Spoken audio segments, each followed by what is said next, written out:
It was 15 years ago this autumn that investment bank Lehman Brothers filed for bankruptcy, kicking off a catastrophic chain of events that would lead to the Great Recession, austerity, and the European debt crisis. But 2 years earlier, economist Ann Pettifor had warned of an incoming detonation in her book, The Coming First World Debt Crisis, and called for a political strategy to lower household debt in the global north. But her warnings went unheeded. Ann's in the middle of an illustrious career. She co-founded the successful Jubilee 2000 debt campaign, where $100 billion of third world debt was cancelled by world leaders. She went on. She was part of a small group of economists and environmentalists who, in 2008, authored the Green New Deal to make the financial system the servant of society, prosecuting green objectives. It's a program that's been backed by Al Gore, Nobel Laureates in economics, and dozens of politicians around the world. Of course, there have been critics, Donald Trump being the most high-profile. But in a world where we've normalised the richest 1% of the world, accounting for over 15% of cumulative emissions, will Ann's warnings go unheeded again? Well, welcome to the We Society, Ann. It's a great pleasure to have you here. Thank you, Will. It's good to be here. We're going to plunge into the heartland of your work in a moment or two, but let's hear just a little bit about you, the woman. I mean, you grew up in apartheid South Africa. Yes, I grew up in a very small gold mining town in what could be described as the outback of South Africa, the Orange Free State. And my parents went there after the war because South Africa had been knackered by the 1930s depression, and there was no work, and my dad found work in the Free State because they discovered gold there in 1945-46, Anglo-American that is, and there was a sort of gold rush and he was part of it. Anyway, so I grew up in this really, at the time, quite remote and still quite remote place. So you were a child of a gold rush. Yeah, yes. In my little town, first of all, I lived in a place called Windalthris, and then I moved to a place called Welkom. And it had a reputation for having the highest birth rate in the country, the highest death rate, and the highest alcohol consumption rate. So it was really a rough old place full of, gold rush types. Now, how did you get from there to here? And where did interest in international finance come from? So actually, when I thought about it, I think the seeds were sown there because I was quite young when we first went there, but I was 18 when I left. And while I was growing up, of course, we were digging gold out in Welkom. And when I say we, I mean mainly black miners owned by Anglo-American. And the gold price never changed once through all that period, of course, because until 1973. And that was because, of course, the deal that had been made in the 1930s by Roosevelt to fix the price at $33 an ounce. And I remember vividly my dad taking me into school, and I would sit in the back of the car and lean over and ask him questions about it. He'd not finished school, never mind going to university. But, I'd say to him, now why does the price of gold not change, but all the other prices are changing? And he tried to talk to me about something called the Bretton Woods system, because he read the newspapers and he knew a fair amount about that. And I had no idea what he was talking about. But I was aware of this huge contradiction between this fantastic asset that was being excavated in our town and these great mounds of rock that were growing all around the town as the gold was pulled out, but that the price stayed fixed for all that period. And then suddenly in 1973 it was liberalised, if you like, and the gold price went through the roof.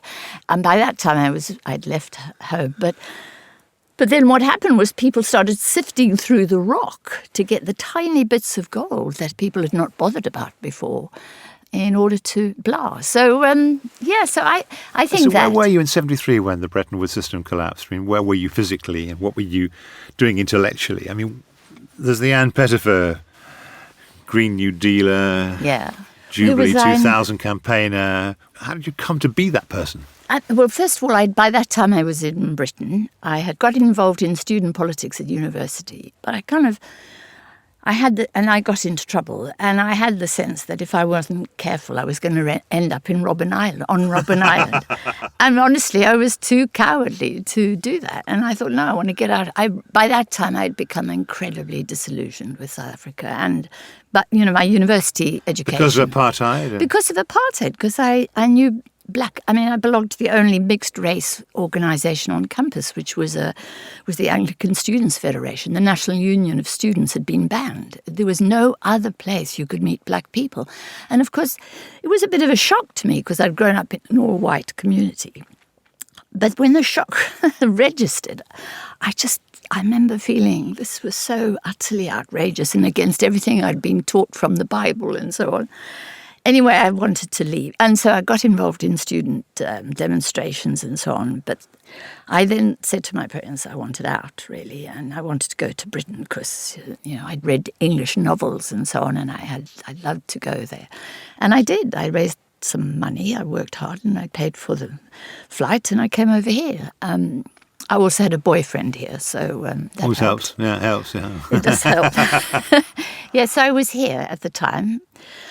So what I always had was this background in Africa. Africa was where my roots are. And then I spent time in Tanzania. What happened was I wanted to go back to Africa. So you've kind of seen, I guess, you've seen I'm going to call it kind of unfairness of the relationship between kind of a less developed, the less developed global South, and the developed global North. I mean, you've kind of lived that. It's deep in my bones, really. Because I came to Britain, thought, no, this is not right. I must go back to Africa, but I didn't want to go back to South Africa. So my husband and I went back to Tanzania, and we were there when Julius Nyerere was still president. And that had a huge impact on my psyche, as you can imagine, with the end of the Vietnam War. And seeing the Vietnam War through the lens of a small, poor country in Africa was fascinating. It just changed everything all my thinking, really. Let's talk about debt. Let's get going. And we'll start off with the Jubilee 2000 campaign. Yes. I mean, that was, what roused you? And what do you think was the trigger moment that led to the kind of debt alleviation programme following through? I was following the debt crisis and reading books about it at that stage, and... We probably should start off to the uninitiated by actually saying what it was. So this is the sovereign debt crisis that had, if you like, emerged on the margins of the global economy in countries like African countries, but also Latin American countries, and so on. And it had arisen, many argued, as a result of the oil crisis of the early 1970s, when actually, there were too many dollars being earned in the north, and a lot of those were dumped in the south to avoid inflation. That's the traditional argument. And so easy money was lent on to all kinds of governments in the South. And the argument is that was part of the process. There have been a succession of crises before this. There'd been a number of countries that got themselves into trouble. Argentina, I remember, a Latin American debt crisis. And actually nobody kind of blew the whistle, and the system would carry on. And ultimately you had a whole bunch of countries having insupportable levels of dollar debt. Well, the history of Brazil and the history of Argentina is the history of debt, essentially. They borrowed money to build the railroads and so on, and they borrowed money then from the City of London. So yes, there have been rolling sovereign debt crises over decades, over centuries. Well, let's start with the debt crisis in 2000. Yeah. The Jubilee campaign, which kind of you were really in the middle of, to persuade the West to write off debts to large parts of the global South, Africa, kind of Latin America. Why that moment? I think, the sovereign debt crisis for poor countries had been building in the 1970s, 80s and 90s. And by the 90s, it was pretty serious. They were, if you like, diverting more of their resources to repaying debt to rich creditors than they were towards their own economies. And we became aware of this. We became aware that actually, and they had to pay in US dollars. You can't repay if you're Zambia or Tanzania or South Africa or Nigeria, you can't repay in your own currency. Got to find the so which means you've got to earn dollars, and which means you've got to orient your economy towards exports and so on. And this was basically, damaging, naturally damaging this. And we argued it wasn't sustainable, and rich countries didn't have to, if you like, milk poor countries of those debt repayments. And indeed, the IMF made sure that they were always replenished with new money. And when we argued with the IMF about this, they said, well, don't worry, we just give them more loans. We'll just offer them more loans with which to repay off old loans, so that we keep the creditors happy, essentially. And we argued this is really not sustainable. But as there's no international framework for the resolution of debt crises in the same way as there is at a domestic level, we have bankruptcy law, insolvency laws at home. And, this prevents creditors, if you like, from putting debtors in jail or grabbing all of their assets and so on. There is no such framework in the international sphere. It's a very unbalanced, unfair framework. The creditors are dominant and, they call the shots. And basically what we said was that we've had enough of this, and our government, the British government, shouldn't do that. And then we aligned with others in the West and built this Jubilee 2000 global movement and pressured our governments to say you don't need to keep bleeding these countries of money which they can't afford and you surely can afford to lose. It was a hell of a fight. But in the end, we persuaded Gordon Brown, Tony Blair and Clinton, only after the Pope had put enormous pressure on them all, to write off for the poorest countries. Now, they didn't write it all off, but they wrote off a substantial amount, $100 billion in nominal terms for about 30 countries. And that is actually peanuts in the global economy, but it meant a lot there. At the time, we thought, fantastic. And it was fantastic. Yeah. But here we are, 20 years on, and actually the problems continue. And Africa's more populous, and you worry about how the 21st century is going to unfold. Sure. So we began with a simple demand, cancel the debt by the year 2000. That was our demand, and that was very attractive and attracted an awful lot of support. But as the campaign progressed, it became very clear to me that it's no good writing off the debt if you don't change the system, if you don't somehow change the structural imbalance between rich country creditors and poor country debtors. I just want to take a moment to talk to you very briefly about the organisation behind the We Society. The Academy of Social Sciences is a national body for academics, practitioners and learned societies in the social sciences. As the president of the Academy, I can tell you that we champion the vital role social sciences play in education, in government, in business. The list goes on. You can find out more about the Academy of Social Sciences work, support us, or read up on our fellows by going to the website acss.org.uk. That's acss.org.uk. Tell us what we should be covering, who we should be speaking to by emailing wesociety@acss.org.uk. Now, back to the conversation.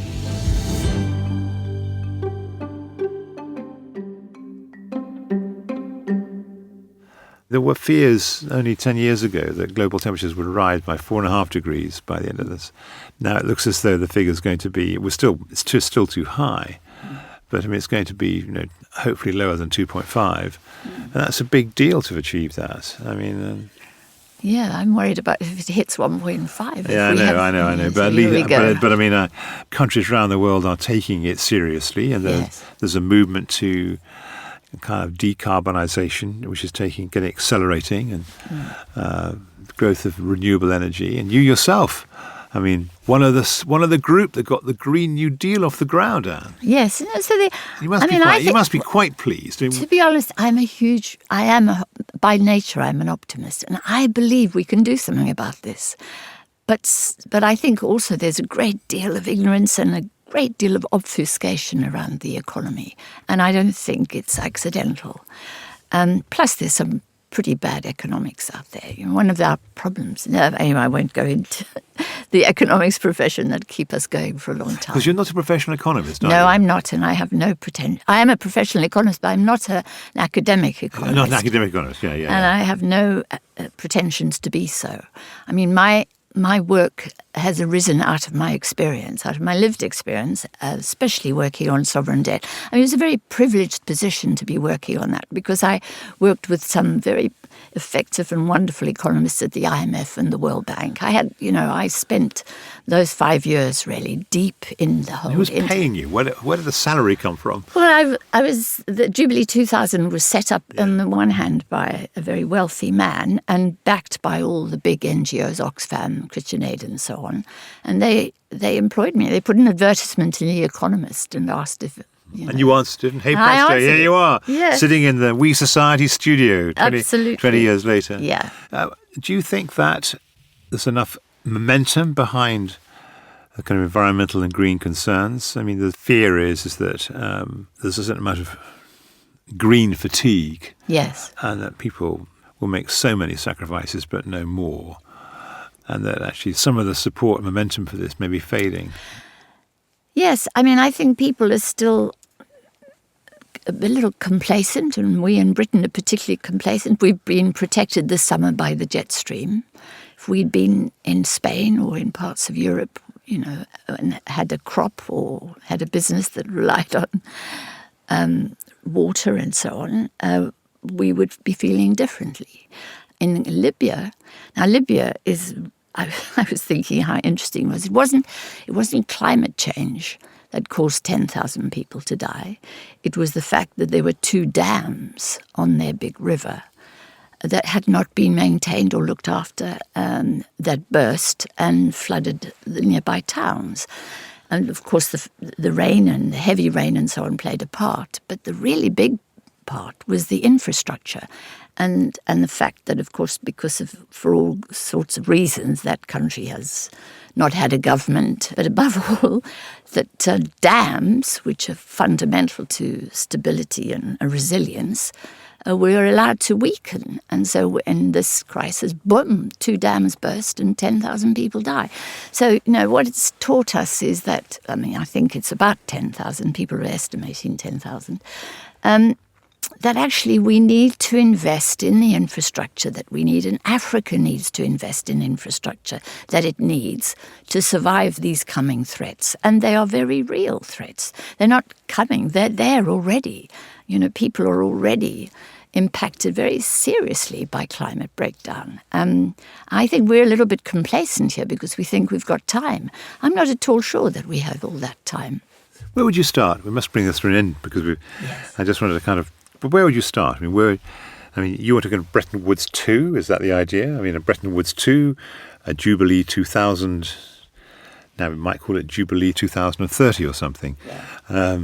Really, push for the Green New Deal 2. These 3 areas is where you might move. I'm just trying to pull your thoughts together. And where can listeners to this who want to follow up or kind of play a part in change? What can they best do? Well, I think the first thing we have to remind ourselves is that just a few years ago, was it 2-3 years ago, we effectively nationalised capitalism.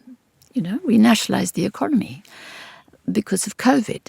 And what was extraordinary about COVID, and I, like you, I was here, I've watched as people obediently stayed at home, obediently gave up all kinds of things, obediently did not go and visit their parents in hospitals and so on.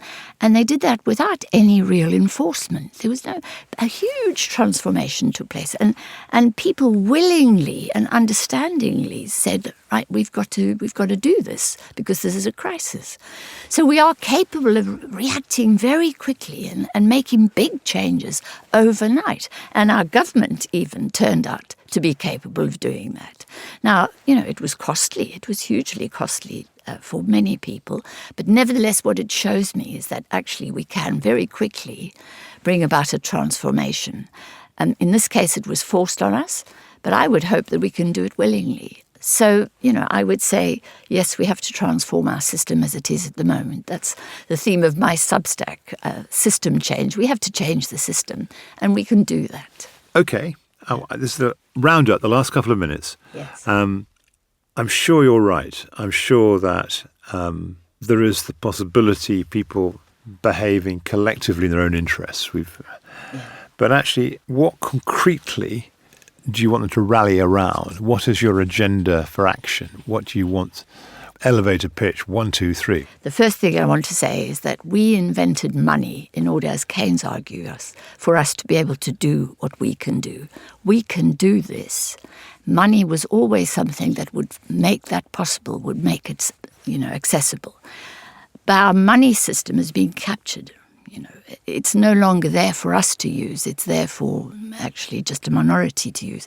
So number one, the first thing I would do would say we must subordinate the finance sector to the interests of society. And that requires regulation.